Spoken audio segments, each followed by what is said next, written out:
sociocultural research, but I think this one is going to be one of my favorites because it's very near and dear to my heart, which is going to be on archaeology, which is, a branch of anthropology, but still a little bit different from what we've been doing in our research lab series. So without further ado, I'm just going to jump straight into it. Tony, I hope you are ready, but I am here to present to you Mr. Antonio Beardal, who is a Belizean archaeologist from San Ignacio, Cayo, with a master's degree from Northern Arizona University. He is currently working on his PhD at Texas State University, and his dissertation examines whether participating on an archaeological project has any impact on young Belizeans, primarily on their sense of national, cultural, or ethnic identities, and how it shapes their view of archaeology in Belize.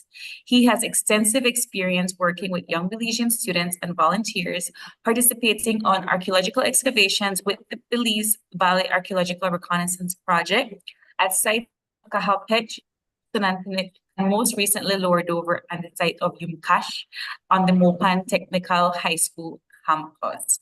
I feel like this is going to be a very relatable presentation. His presentation is called Considering the Community Research and Active Community Participation in Archaeological Excavations in Belize. And him and I both share some of the same sentiments, I believe, when it comes to this particular research and how Belizeans engage in archaeology. So I'm very excited for this presentation. Tony, the floor is yours. Take it away. Okay, well, before I take the floor, can you see my screen? Yes? Yes, I can absolutely All right. So what I'm going to be talking about today is the research that I'm doing, kind of where it is right now and how it even got to this point. For those of you who don't know the kind of work that I do, I'm very actively engaged in trying to get the people of Belize engaged in archaeology. I believe that they are an essential part of us finding out about our own heritage. And this quote that you see on the screen has always stuck with me, because when we look at the archaeological record, we are looking at different groups of people. We're looking at the person that made an object, the person that made a structure, who they were, what site did they live in, what hierarchy were they in, and how did that site interact with other sites. And so we're looking at different groups of the past. And then we have the people in the present who examine these things, the archaeologists, and then the people of Belize, the people of a town, students and tour guides, all forming different groups, all forming different people who want to know.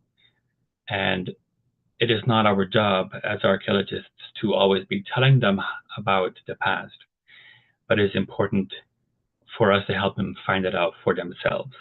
And that's kind of what I've been trying to do for the past couple of years. So in case you don't know where Belize is, it is a very small country. We have about 420,000 people, maybe former British colony, which is important to note. But more importantly, we are multi-ethnic.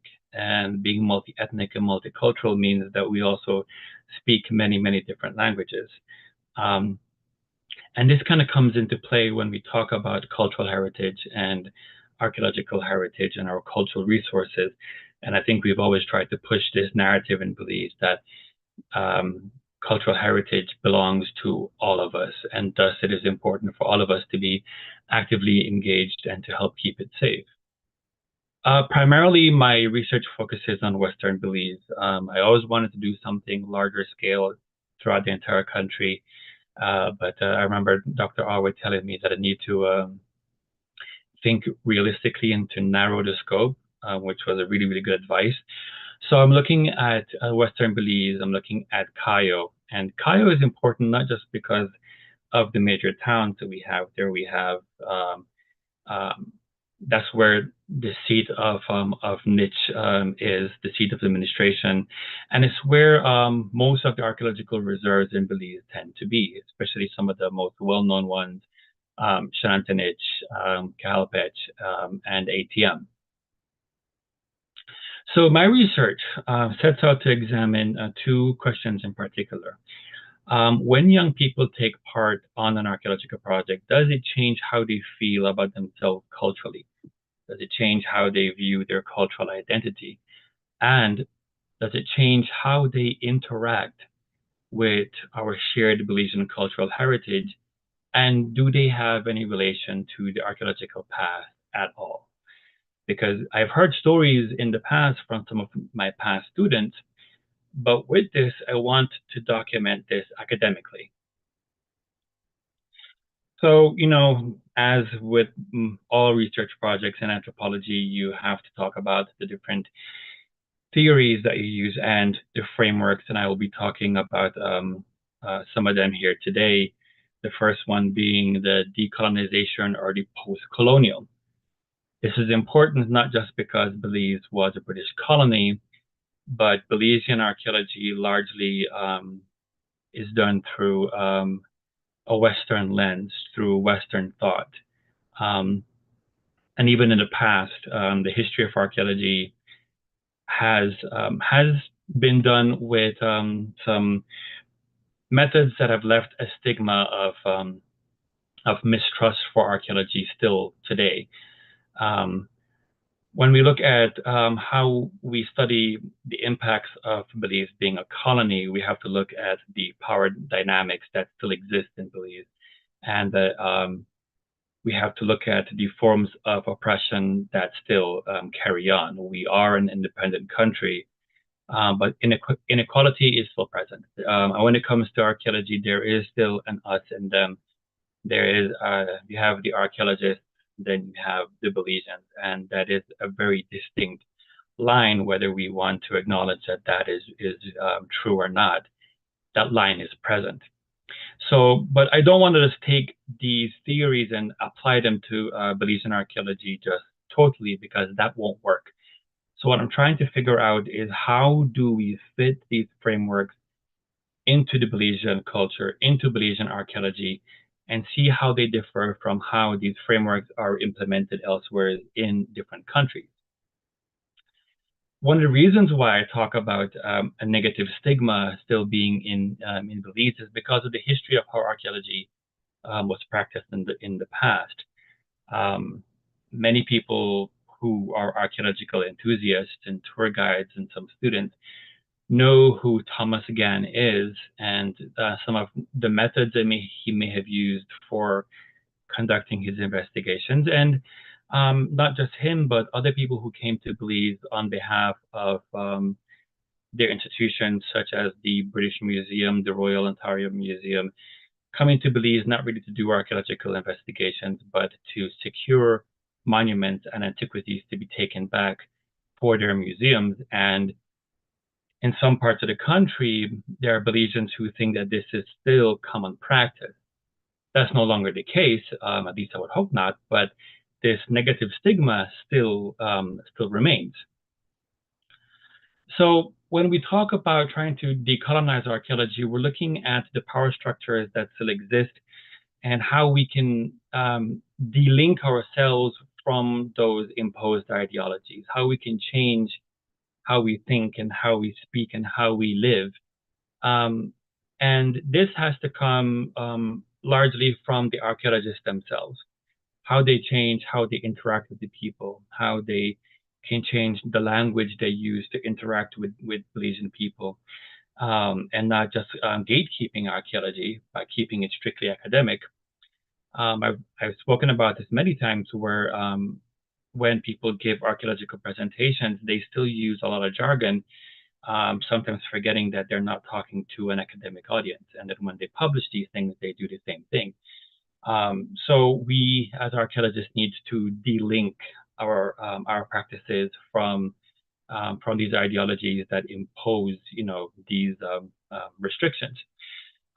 Archaeology has been and in a sense remains a tool of these ideologies that were brought by the colonists. It is, you know, a Western culture is seen as higher culture, and the other cultures are seen as others, things to study, things to essentialize, things for them to define because they're the only ones who know how to do this. Archaeology in itself is not inherently colonialist, but we still use colonialist practices. So we also have to deconstruct these discourses ourselves, and a lot of this comes from Anglocentrism, where English-speaking frameworks tend to be the most dominantly used because they're seen to be the ones that have the most weight academically. We rarely ever cite anyone from what we call the global South, you know, from the third world nations of the world, just because they write in languages that are not English, and so they would not be cited as often and maybe not taken as seriously. Some of the other frameworks that I implement here is anything that has to do with the public, anything where we get to work with people, bringing in the public into archaeology. And this varies from researcher to researcher. People do it in different ways, some from giving a lecture, some from having consultations, and some from actively having Belizeans participate on their projects. So they come in different degrees, as long as something is being done that is good. But in terms of what public archaeology can mean for Belize, archaeology sits at a cross-section of many different things of how it can influence what we do.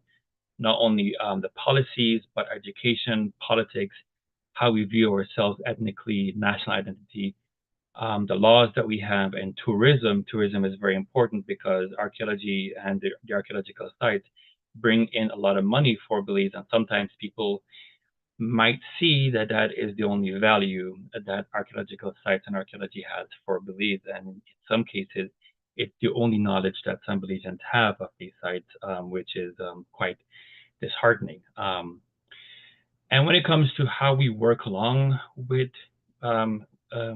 people, we have to not essentialize that every village, every community near an archaeological site is homogeneous. They're not made up of one distinct group of people. There's always this misconception, for example, that San Jose Socots in Western Belize is a village of just Maya people, and that's essentializing them as one group. But if you speak to them, some might say, yes, I'm Maya. Some will tell you, no, I'm not Maya, you know, because they identify as different things. But one of the reasons why I want to look at different communities is to see how different communities interact with archaeology. And so my research looks at young people from Benque, young people from San Ignacio, because they have different interactions with archaeology. I mean, people from San Ignacio kind of grew up knowing that 𝐶𝐈𝐂𝐇 is there. It's a site, so it is it's a hub for tourism. Whereas in Benque, it's only within the last couple of years, in the last decade, that the Benque Viejo Archaeological Reserve was implemented. So archaeological tourism is not really well known there. This research that I'm doing is essentially a pilot project because it's never been done before. And one of the questions I want to ask is, can it work? Can we effectively get people, young people from different communities in Belize to work on projects? Can it change how they feel about themselves? Can it work from them being involved in every step of the way, from planning the project to executing the project to helping to document and disseminate the results as well? And hopefully this will become like a blueprint for future projects that want to enhance their involvement with communities. Two more theories that I want to implement. One of them is cultural identity theory. Now, as Belizeans, we, when people ask, I would assume, like when they ask me, like, what do you consider yourself culturally? I consider myself to be Belizean, but my cultural identity is made up of many different things. It's made up of many different strands because you can be Belizean, but you can also be, you know, Creole. but you're a Creole from the Belize district as opposed to the Kaya district. And in the Belize district, you're a Creole from Crooked Tree as opposed to Belize City. And you're Anglican as opposed to Catholic. You're male as opposed to female. You went to school as opposed to not going to school. All of these things help to form different parts of your cultural identity. So, and when it comes to archaeology, Belizeans being the other also makes up a part of your identity. So trying to understand what makes you the other and hopefully makes you one of us is part of the goal of this. So trying to use this theory of trying to understand how different strands of someone's cultural theory can essentially interact and how archaeology can change all this. And lastly, experiential learning theory is just a fancy way of saying learning by participating, doing something hands-on. There's something that you can learn when you read an article. You learn big words, you learn a theory and all these things. And you can learn things about archaeology by looking at pictures or attending a lecture. But there's something different that happens to you when you take part in a project, when you're actively excavating the soil, when you find an artifact, when you touch that artifact. And I've seen it with some of my past students who finding that artifact, how it impacts them and changes their entire point of view about archaeology and also about themselves culturally. It can be a very, very powerful moment.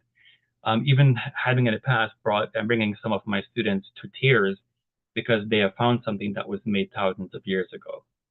And as a Belizean doing this, you are creating a deeper connection to your past because archaeologists from foreign countries come, excavate, and leave, whereas Belizeans stay. It is their lived heritage every single day. And by doing something hands-on, you are taking away the mystery that surrounds archaeology, like, I can't do this, this is just for white people kind of thing. It's too hard, it's too complicated. Then you realize when you do it, all you need to do is follow the steps and you can do it too.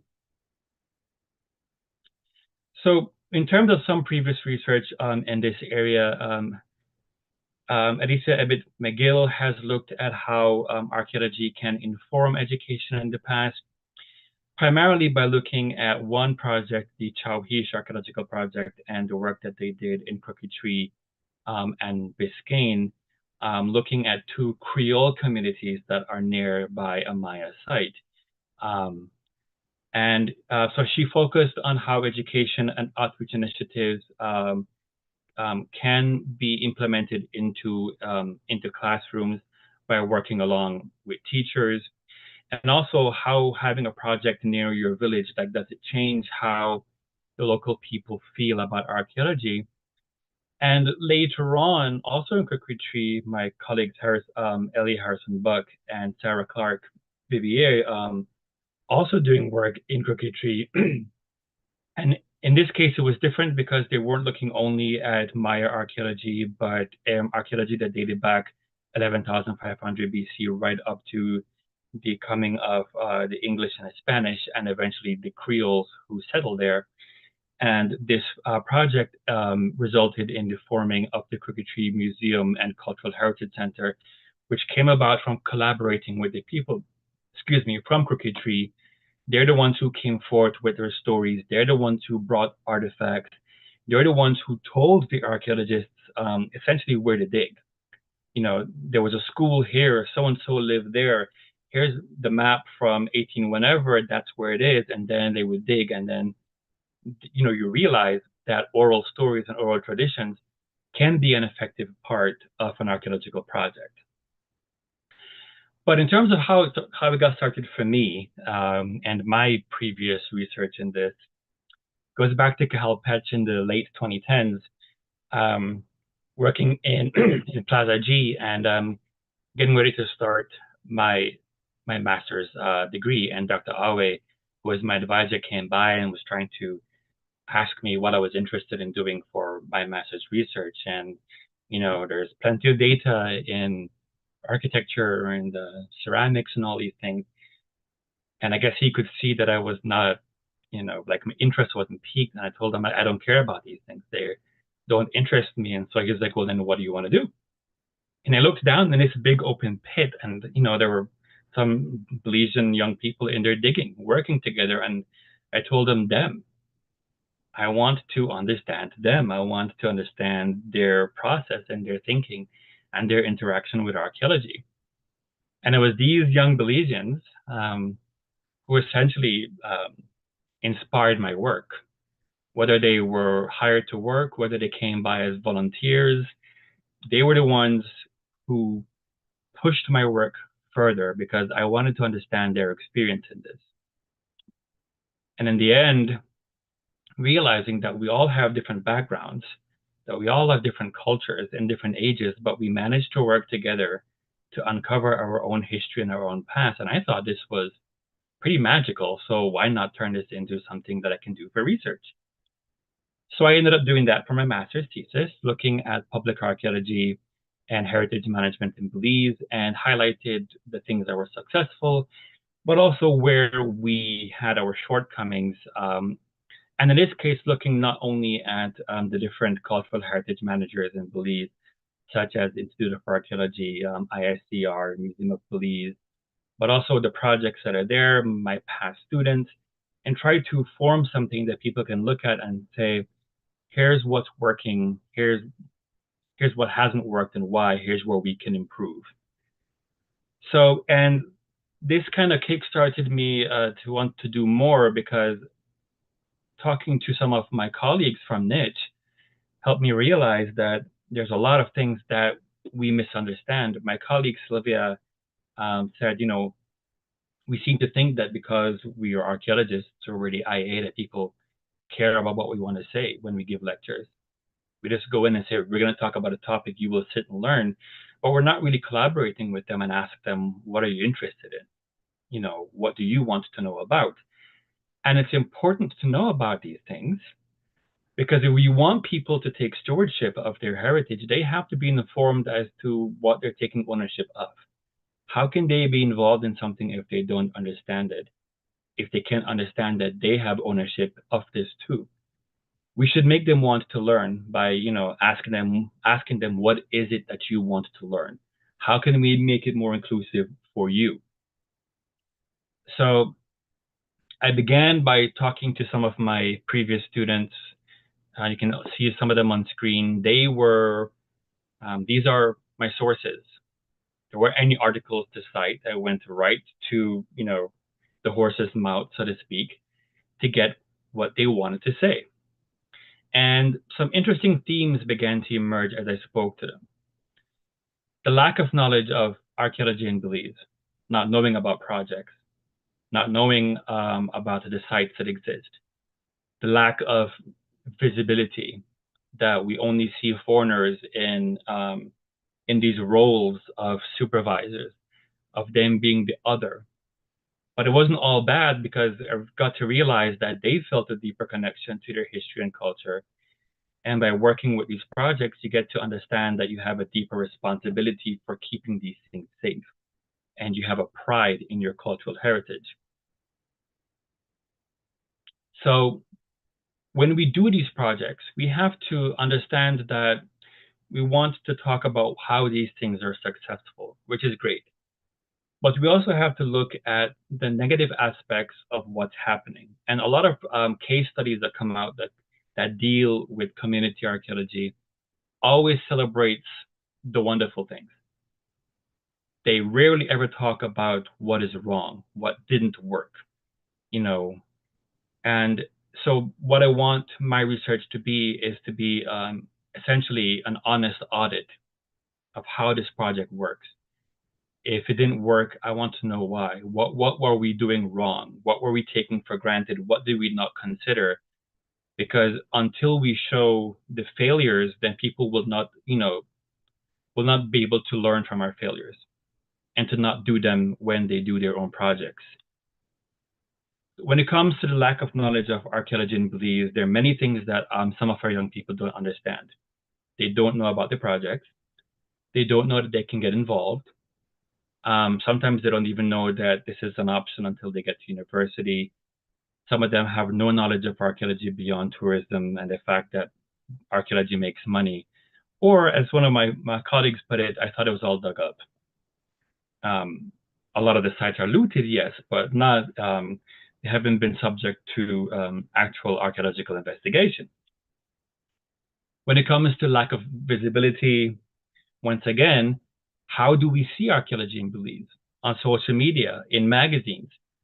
It, largely, apart from Dr. Awe, who's, the most well-known and famous Belizean archaeologist, everyone else in the media tends to be foreign. They don't look like us. Well, they look like me. They don't look like us collectively Belizean. The locals who are in the picture seem to be there for the photo op. The foreigners are the experts. The foreigners are standing with the clipboards, and that symbol of authority, and the Belizeans are in the dirt doing the hard work. That is the feedback that I got, and these are direct quotes. So I'm not just saying this. This is what they told me. Largely, archaeology looks like this on social media, which is fine. Many of them are my colleagues and friends, and I love them dearly. But you see a Belizean in one picture, and he has his back turned. And in many cases, this looks like a fun spring break in Belize. Check me out. I'm digging at a site. Wonderful. But if we want other Belizeans to see themselves represented, then we have to show our own people doing it. Representation is powerful. If all you see are images like what you see on the screen, then you will think you can't do it. You make them feel othered. By talking to some of them, going to the Belize Archaeology Symposium, for example, not being able to understand any of the presentations because they're so full of jargon, it's detrimental to them wanting to learn more. So they feel like this is not a place for me. And then working at tourist sites and tour guides coming in and then thinking that the Belizean students were just workers, that they weren't actual students. They go directly for the foreign groups because, once again, that's the symbol of authority.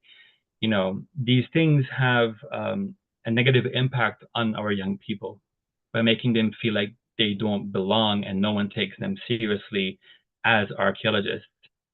So in that case, we will constantly have them as the other person and not as one of us, as an archaeologist. And that's what I'm hoping that we can break. This is what I want to see more of. Our young people being featured on social media, doing the work, taking the pictures, being actively involved. And so I've always taken it upon myself to make sure that I highlight my young people and making them essentially, having the starring roles in all of these things, because it's all about them. My role is to teach them the methods to make sure they don't destroy anything, but otherwise I want them to be the stars because it is their site, it is their history. They have the connection to it. When they take part in archaeology, they begin to realize that, as someone said, ancient Belizean history was not just the Wild West.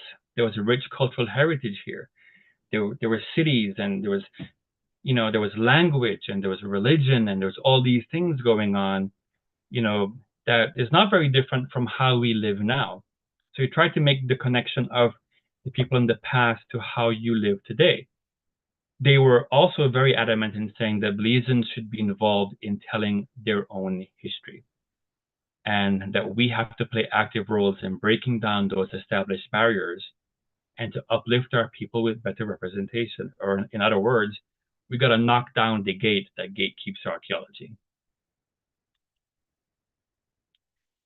One of my workers and handyman in the field said that it gives him joy, a sense of accomplishment when he sees young people liking what we do and being actively involved.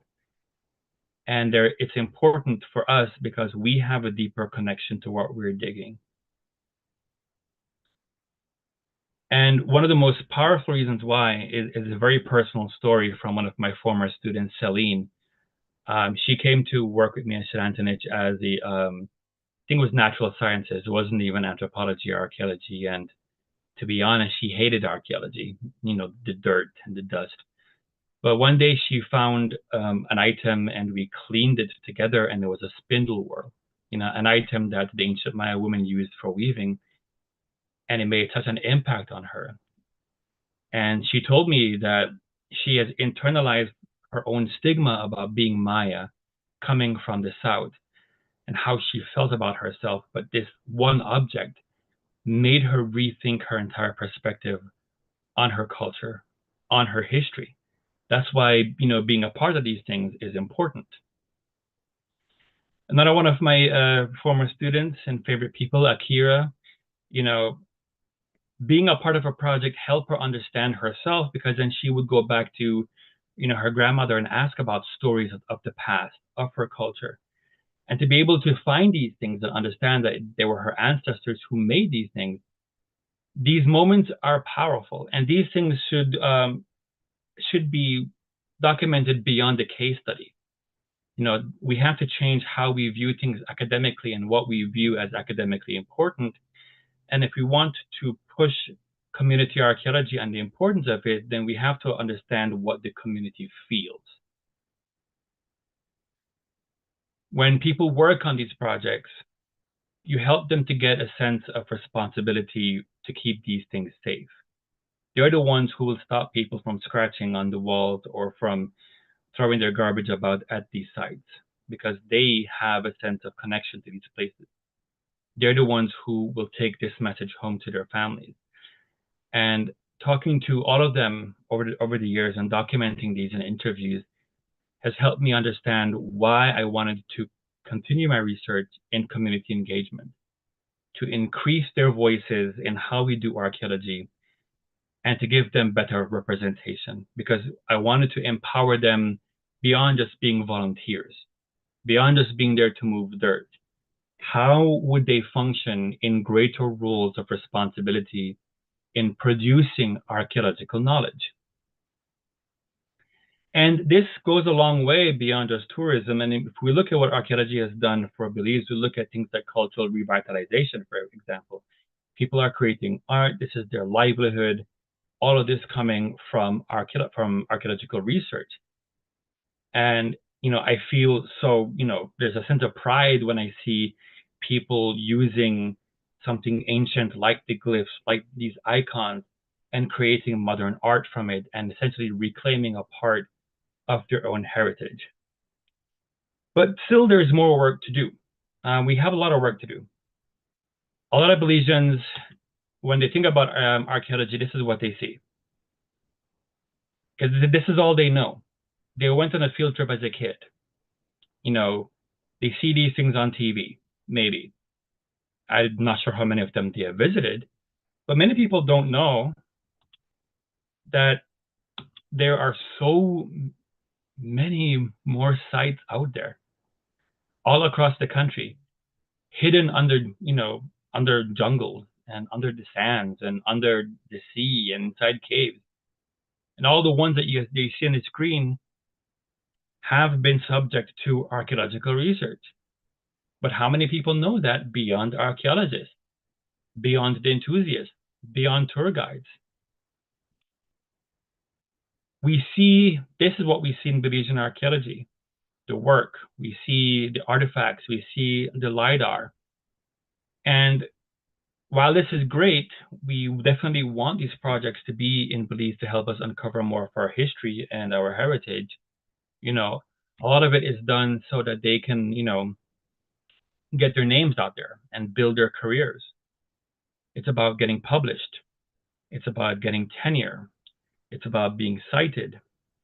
And this is all great because, we help to, publicize Belize a lot more. But a lot of these things are also inaccessible to the Belizean public. I mean, if you are talking about having to buy a book to read a chapter about Belize, that's expensive. If you're talking about getting access to articles online to read things about Belize, sometimes these articles are hidden behind paywalls. You have to pay for them. That's expensive. So there must be other ways for Belizeans to engage. And a lot of projects come there and, some of them might say that, yes, they're actively there to engage with people, which is great. But, even though this quote is from 1996, excavation, discoveries, publication. that is the most important thing when it comes to a lot of researchers. That's the mindset we also have to change. That yes, it's great to publish, it's great to excavate and find the biggest, the earliest, the rarest, but working along with the communities should also be important. So here's what I began doing. I started to decide, okay, here's what I want to do for my research. I am going to target young people who live in Western Belize. So over this year, earlier, I went to Belize and started to recruit young people to be a part of the project.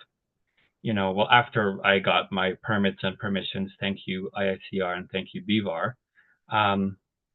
And I had, flyers created from some of my friends. These were shared online. People could get to reach out to us.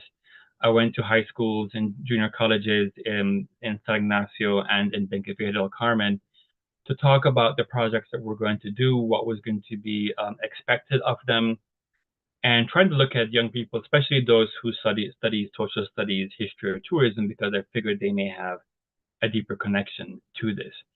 So for those from San Ignacio, they would get to work at the site of Lower Dover. And for Benquefiel, fortunately, reaching out to the principal of Mopan Technical High School, she told us that there was a small site on her campus inside the jungle. And I thought, well, that's a great place to work. It's a high school campus, hasn't been done before. Great place to engage with high school students from the very same high school. Why not? So the first thing that we did was to talk to the young people who signed up, trying to get them. We did individual interviews with all of them to figure out their backgrounds, how they identify themselves in terms of their culture, what do they know about archaeology and cultural heritage management. Like some of the questions that you see on the screen. We asked them all this, and in some cases they didn't know how to answer these things because they've never thought about these things before, or in some cases never heard of some of these things. What is cultural heritage? Where would they have heard this before? Some of them didn't.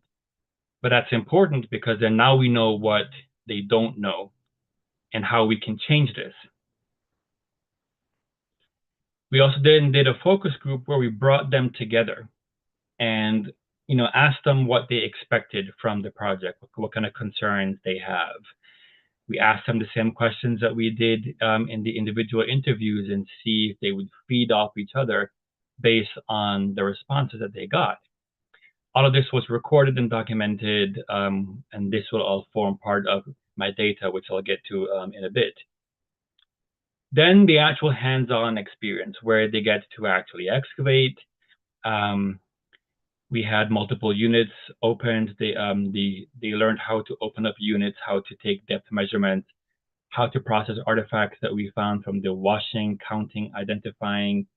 And anytime that we found something that was great, like a stone tool, for example, we would stop all work and have a discussion about what this was, what it was used for, where we think it came from. They also had to keep diaries and field notes about what they were doing, how they felt about their experiences. And then we did another interview 2 weeks in to see, okay, how do you feel about these things now? And of course, I also kept my own notes just from personally observing them, their own interactions, and things that I overheard them saying about the experience they were doing. And it's important for me that they did most of the work. Once again, my colleagues and I would teach them how to take measurements, how to excavate, how to document, but they were the ones who did everything, from the excavating to the measurements to documenting these structures using an app to create a 3D model. Thank you very much to the Belize Culture Fund for doing this. We basically gave them a chance to understand that, archaeology embraces technology, and, since they're all about phones and tablets, so this is a way for them to learn archaeology and do something fun that they like. This is great. And because of the Belize Culture Fund, we were able to secure an iPad were able to secure the apps that we needed. And this will keep us going for another summer to come. So, we still have a year and a half of using this, which is fantastic. Then eventually, when the time came to an end, excavations were finished. We took our final notes. They helped us to do final counts and tallying. We taught them how to store artifacts, and then we did final interviews. And asked them more or less the same questions we did before, but trying to see, are there any changes in how they responded to these things? And then the final focus group brought both groups together. And that was fantastic because now people were really being a lot more honest in how they feel about these things. The very good, the horrible, the controversial, all of it, they were free to openly discuss all these things. And then eventually I collected their diaries. So the summer session ended, and the second part of that now was to write the final report that would then eventually be published along with the Belize Valley Archaeological Reconnaissance summer report. And I took a back seat to this once again and had the young people take the forefront in coming up with the actual reports. I mean, myself and Dr. Walden, helped with the formatting and what we think should be included, but they're the ones who helped us to create the maps and help us to decide what to write. And when it came to being the authors, they were also the first authors. I think it's important that we move from just listing our students and volunteers in a place of acknowledgement and giving them actual credit for the work that they are doing. And then we also plan to have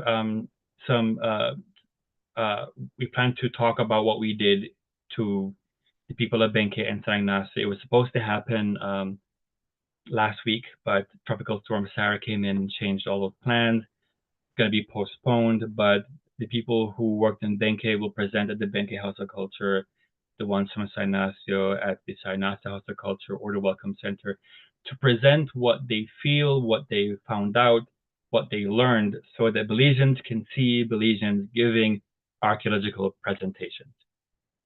I think that is something important. But once again, the highlight has been them the whole time. I've been there to do my research on what's going on, but I've taken a back seat in terms of being the face of the project. They are the face, and thanks to them and their encouragement, they told me to open up a TikTok account. Cringe, but still TikTok. On screen, that's our channel, and I'm gonna play this real quickly if I can.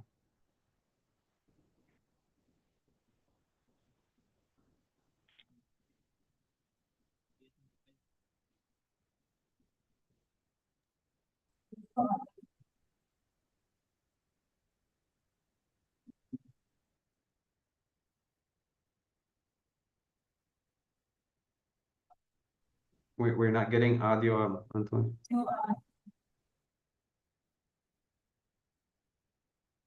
Well, I mean, yeah, sorry about the audio. But if you read the text, is basically what he's saying.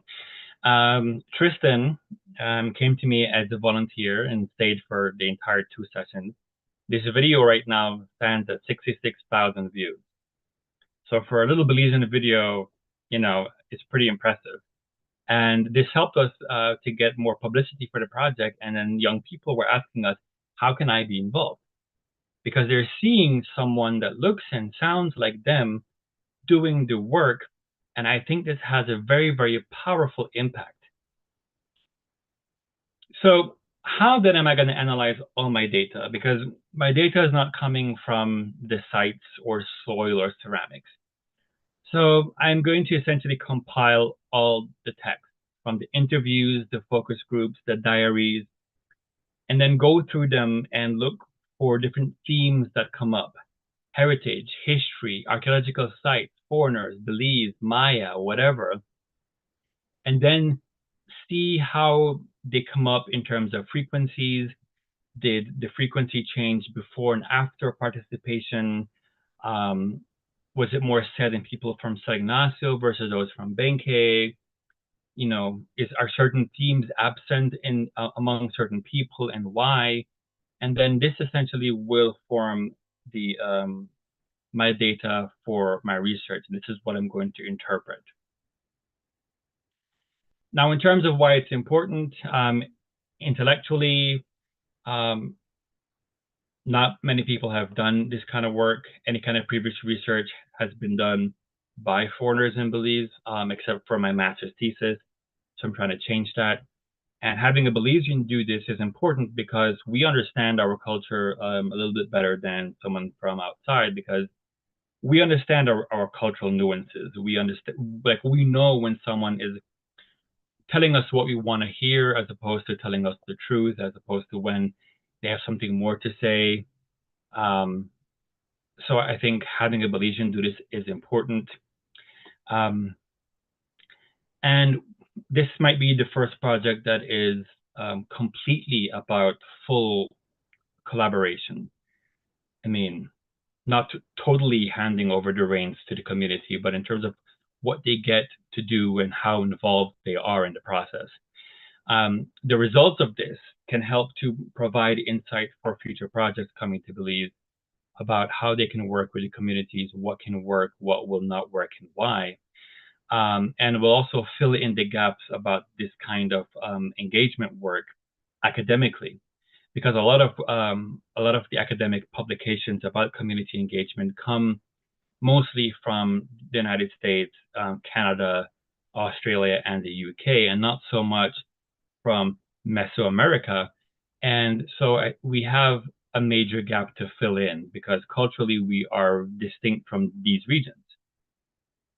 In terms of its broader impacts, once again, it's making archaeology not so mysterious for the Belizean people. It's making it tangible for them to understand that it's not this big mystical thing. You don't go in, stick in a trowel, and you find an artifact. There are no booby traps like Indiana Jones, but there are a set of rules, there are a set of methods to follow to make sure that you do it properly.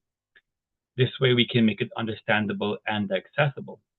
And then eventually if we show Belizeans doing this, whether it's TikTok, whether it's Instagram, any form of social media, representation helps to highlight the fact that Belizeans can do it. And Belizeans in other parts of Belize, elsewhere, will be like, you know what? I think I want to try this. I think I can do it too. I think I want to get involved, even if all I want to do is volunteer. All of this goes a long way in decolonizing how archaeology is practiced in Belize.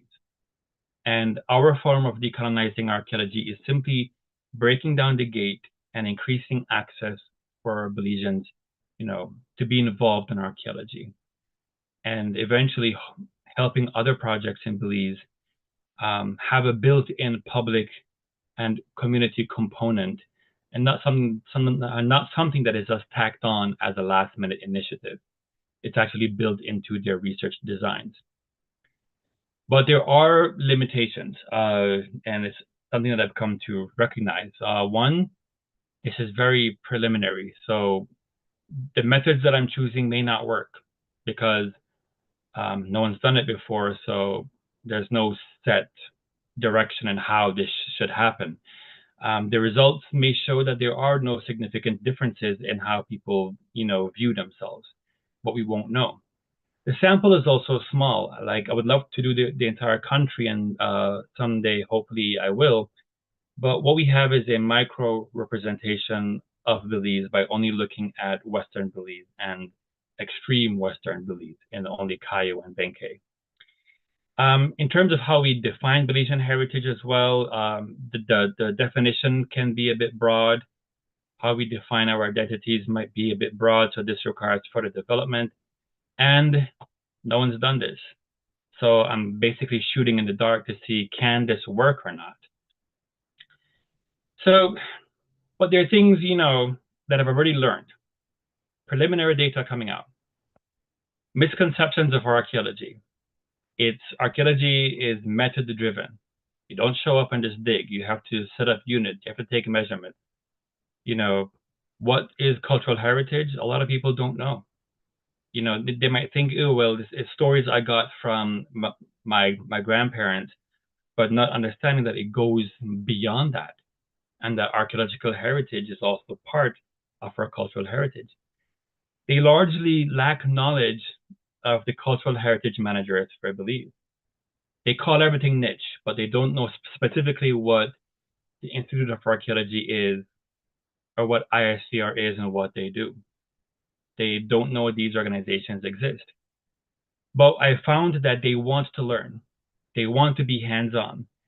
They didn't think it possible, and doing it made them, you know, they were excited. I mean, they were even ready to camp out at site overnight and keep digging all the way through dark if they could, even in the rain, because they were so excited about having the chance, thinking it was not possible at all.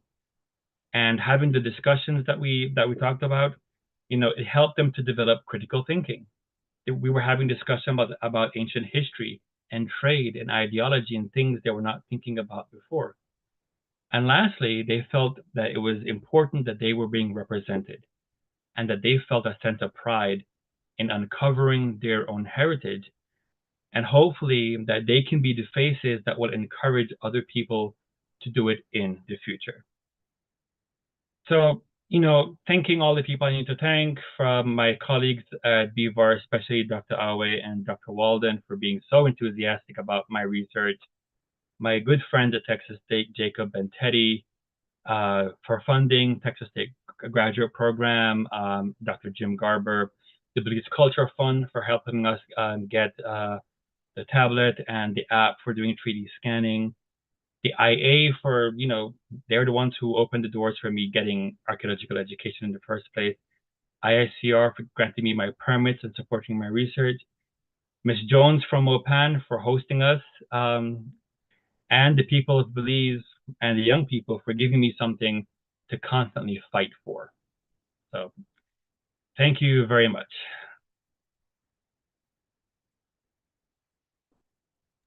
All right, thank you, Tony, for that wonderful presentation. And I see that I think we echo your sentiments that there's a lot more work that needs to be done. I think we have time for one question, so I'm going to hand it over to Delmer Zib, who is going to be moderating the Q&A, and then I will leave it to Director Orlando Cocom to give his closing remarks on behalf of ISCR. Delmer?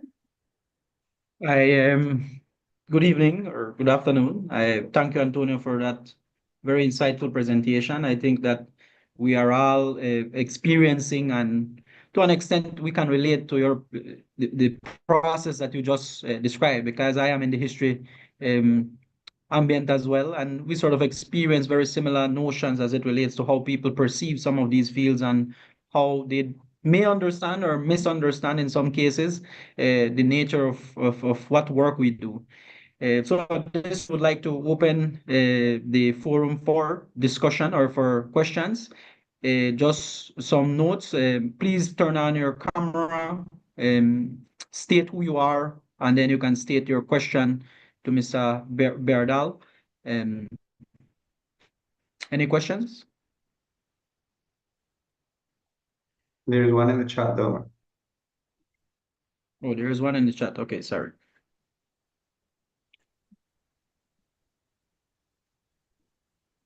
It says it's stated as a comment, but I think it's a question for me, because I think it's like, okay, can we scale this up? Is that something that's possible?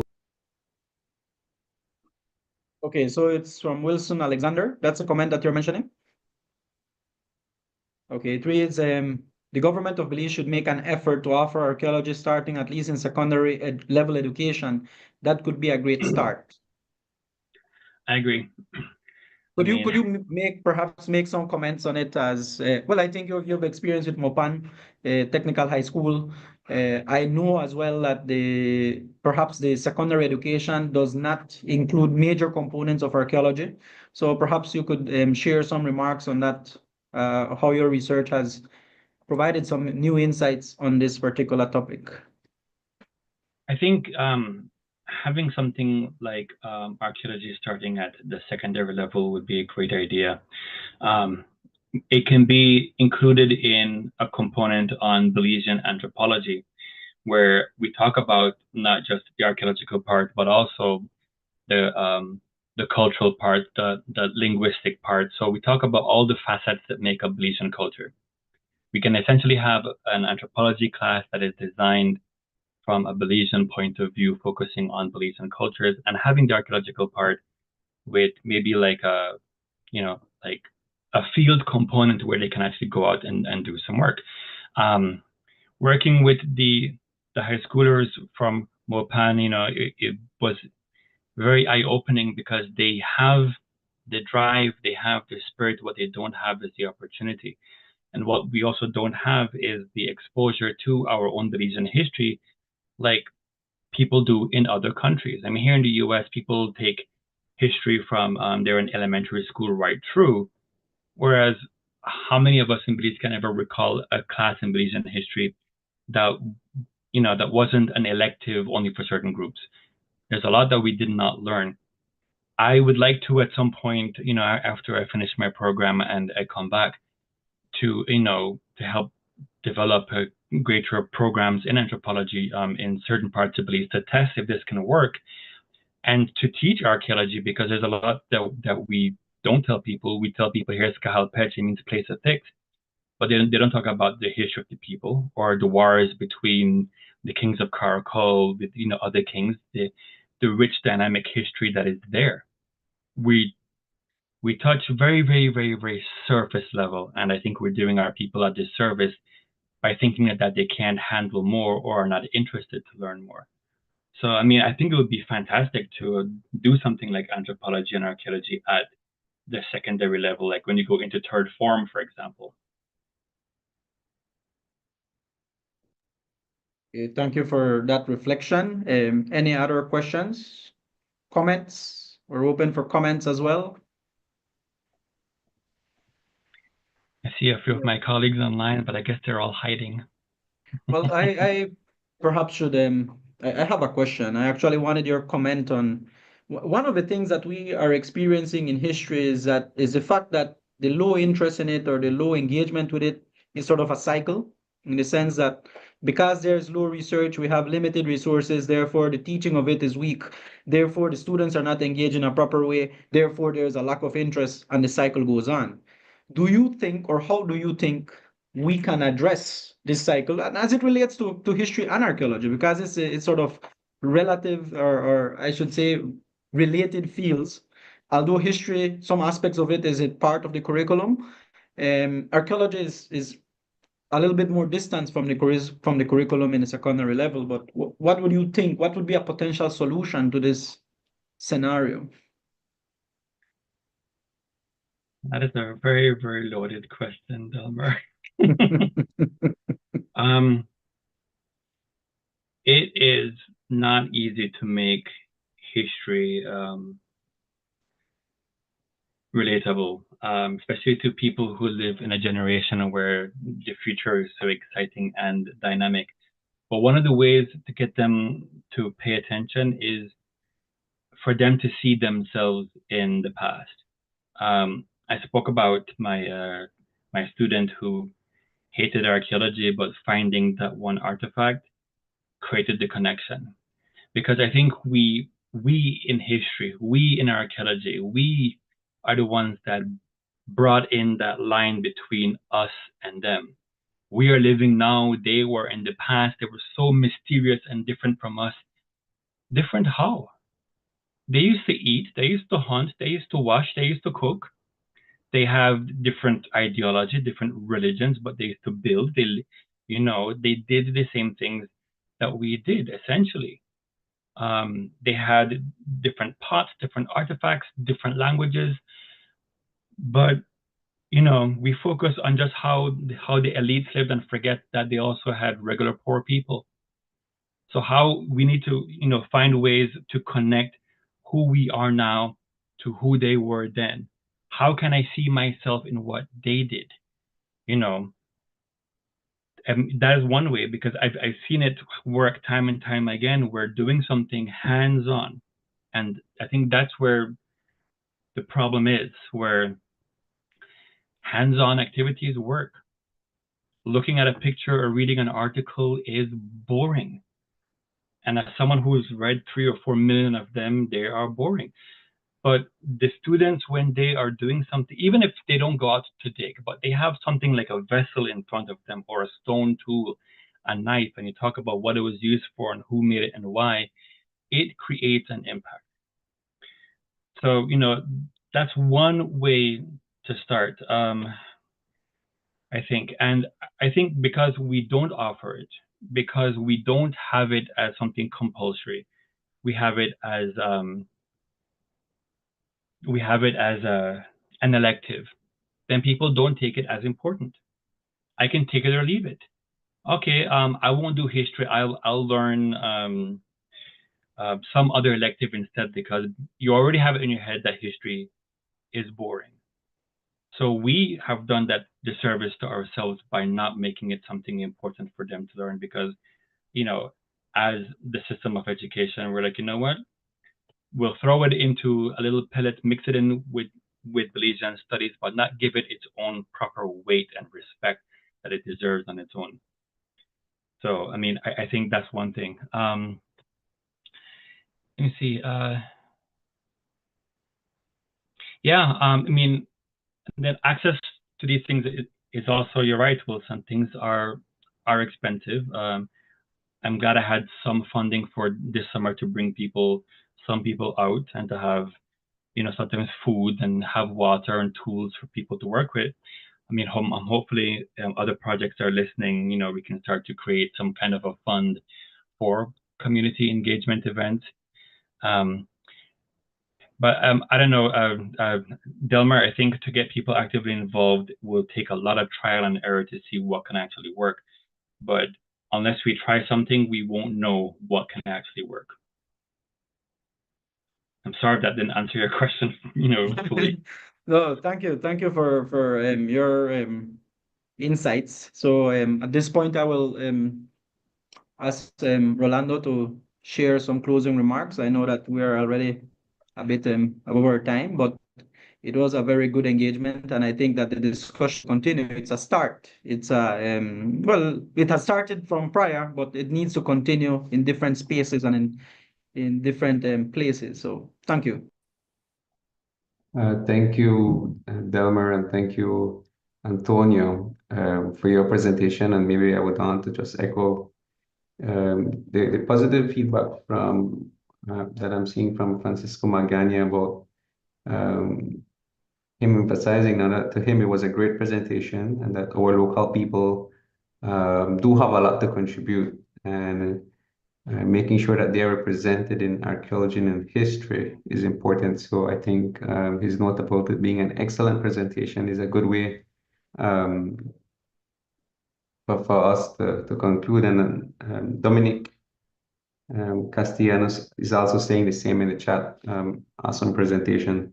And I think what we are doing here as part of this research lab series and with our partnership with UB and the Belize Archives and Record Service is to really do this, right? To begin to think about new opportunities and to discuss solutions to challenges.